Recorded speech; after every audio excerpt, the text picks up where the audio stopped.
Bueno, hemos hablado del COVID-19 y seguiremos hablando. Mañana comienza una nueva etapa de la cuarentena, por lo menos aquí en el AMBA, con más restricciones, y vamos a hablar con el economista José Luis Espert para preguntarle qué es lo que nos espera, qué es lo que habría que hacer distinto, porque hablar de lo que ya no se hizo me parece inútil. ¿Cómo está? Dani Salzman lo saluda. Hola, ¿qué tal? Buen día. Bien, se nos viene otra cuarentena con muchísimos comercios cerrados, con industrias cerradas.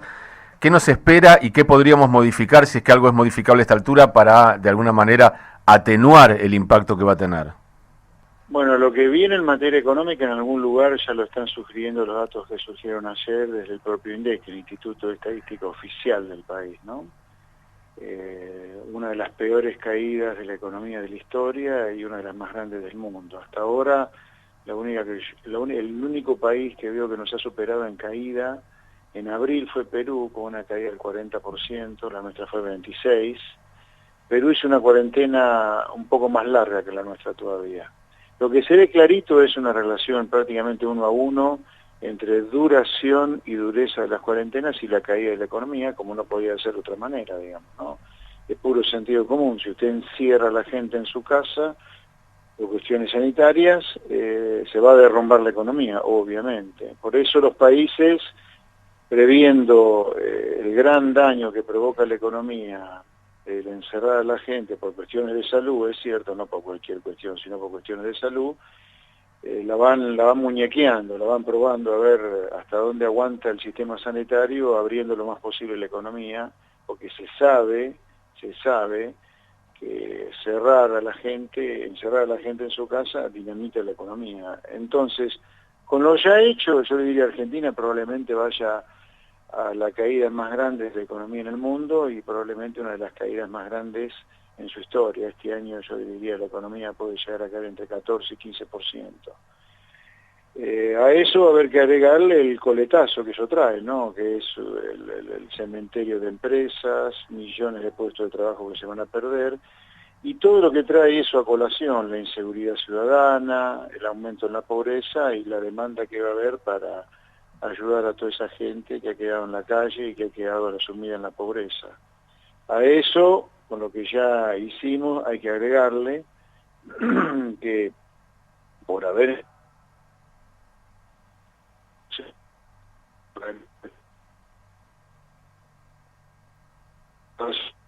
se está derrumbando, está creciendo no más de 10-15% anual, con gastos públicos que está creciendo casi al 100%. Vamos a una explosión del déficit fiscal que va a provocar un gran desequilibrio monetario, financiero en algún momento de este año, del año que viene, y una aceleración de la tasa de inflación. Así que, con lo que ya hemos hecho en materia económica, vamos a un temblorero económico no menor. Igualmente Argentina está acostumbrada a vivir estas cosas, lamentablemente, ¿no? Ya hemos pasado 6 veces antes por estas situaciones, que son los 6 planes económicos que se han aplicado en el último medio siglo de fracasos. Así que lo que ya se hizo trae una consecuencia y va a haber que atenerse a eso, le diría. Estaba pensando que en términos sanitarios, como hablamos siempre, somos un enfermo de COVID, pero que aparte teníamos enfermedades preexistentes, o sea, no nos agarró en un buen momento. Bueno, eso es lo que yo creo que el presidente lamentablemente debería haber tenido en cuenta y no lo tuvo al momento de decidir la cuarentena que decidió, por la dureza y la duración, y al momento de decidir las ayudas a la gente de trabajo muy exiguas, por cierto. Argentina no solo viene de una decadencia ya casi centenaria, con 40% de pobres, sino que venía de 2 años muy malos producto del fracaso económico de Macri, y eso debería haberse tenido en cuenta al momento de decidir cuántos test se importaban. Prácticamente Argentina está rompiendo el récord mundial por pocos test que hace, y la duración de la cuarentena, ¿no? Me parece que esas cosas deberían haberse tenido en cuenta al momento de decidir la cuarentena, porque por una cuestión de sentido común, la verdad que la cuarentena no requiere de ninguna ideología ni ningún partidismo para analizarla, sino solamente sentido común. O sea, si usted encierra a la gente en su casa, obviamente la gente no va a trabajar y a la larga va a perder el negocio, y de la pérdida del negocio van a quedar desempleados que trabajaban en ese negocio. Por lo tanto, usted tiene que minimizar el tiempo de cuarentena, pero para hacerlo de manera responsable y no minimizarla a tiempo, a tonta y a loca, sino que lo tiene que minimizar en función de la cantidad de contagios que tenga, y para eso es clave la cantidad de test. Por eso es inentendible que Argentina sea de los países que menos test hace en el mundo, porque la experiencia que ya nos mostraba el mundo antes de que la pandemia viniera en la Argentina, era que testear era un instrumento clave para luchar de manera civilizada contra el virus. De manera civilizada quiere decir teniendo en cuenta y mucho la economía en el medio de la solución al problema sanitario. ¿Y cuánto se puede tirar de esa cuerda? Lo digo en función de que la gente que lleva más de 100 días o trabajando poco o sin trabajar, o los que habían vuelto a trabajar y ahora nuevamente tienen que cerrar sus negocios. ¿En algún momento eso puede llevarnos a un estallido social? Lo digo porque estamos hablando de gente que ya era pobre y ahora es más pobre, de gente que estaba en la clase media y se empobreció, de gente que tenía un trabajo informal y hoy ya no tiene ninguno. Mire, en Argentina está demostrado que nunca digas nunca, todo puede pasar. Dicen los que saben de estos temas, de los estudiosos en epidemias, en pandemias, que a los 100 días las cuarentenas empiezan a resquebrajarse y después de 120 días la gente sale directamente. Habría que calcular más o menos qué día de julio caen los 120 días, pero en algún lugar el gobierno un poco es consciente, porque fíjese que 17 de julio sería este nuevo endurecimiento en AMBA, 17 de julio estamos cerca del 20 de cumplir, pensemos que la cuarentena esta arrancó el 20 de marzo, casi el 17 de julio se estarían cumpliendo 4 meses, ¿no? Uh-huh. Sí, esos 120 días, sí. Son esos 120 días que dicen que la gente ya sale irremediablemente. Ahora, habrá que ver qué pasa. Pero bueno, me parece que este hito estadístico, no es opinión mía, ¿no? Sino he leído a muchos especialistas en epidemias hablar en estos términos, ¿no?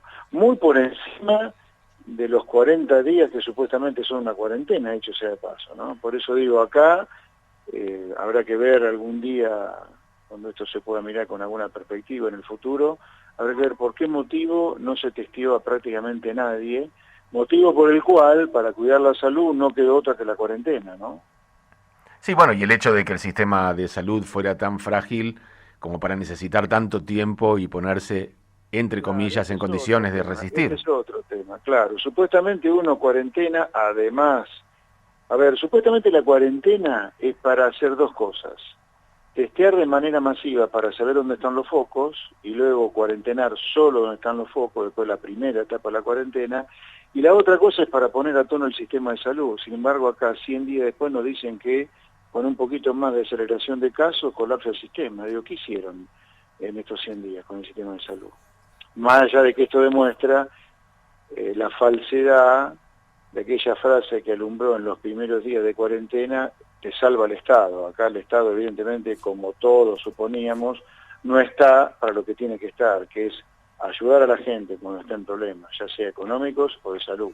¿Le preocupa el tema de la emisión? Porque una parte de esa ayuda está saliendo de una emisión, llamémosle alocada, ¿no?